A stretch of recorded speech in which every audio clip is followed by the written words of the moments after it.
नाशिकमधून भुजबळांच्या उमेदवारीला मराठा क्रांती मोर्चाने विरोध दर्शवलेला आहे आणि भुजबळांना उमेदवारी दिल्यास आम्ही सुद्धा विरोध करणार असं सुद्धा त्यांचं म्हणणं आहे।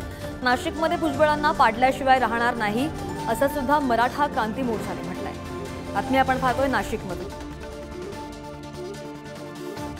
छगन भुजबळ यांना उमेदवारी देण्याचे संकेत महायुतीकडून देण्यात आलेले आहे आणि आमची स्पष्ट भूमिका आहे।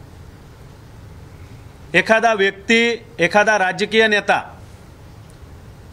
जेव्हा एखाद्या समाजावर अत्यंत खालच्या पातळीवर जाऊन टीका टिप्पणी करतो, त्या समाजाला त्याच्या हक्कापासून वंचित ठेवण्याचं काम करतात।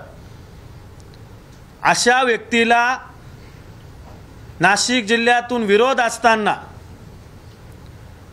त्या उमेदवारासाठी म्हणजे छगन भुजबळांसाठी महायुती का पायगाड्या घालते आहे।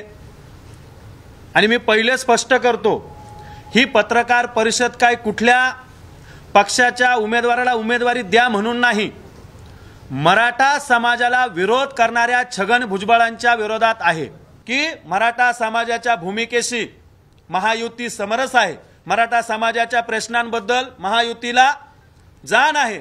मग ही तुमची जाण आहे का? आमच्या जखमेवर मीठ चोळण्यासाठी आमच्या बोकांडी तुम्ही छगन भुजबळांना उमेदवारी देऊन तुम्ही मराठा समाजाला ललकारताय का? मराठा समाजाचा अंत पाहताय का?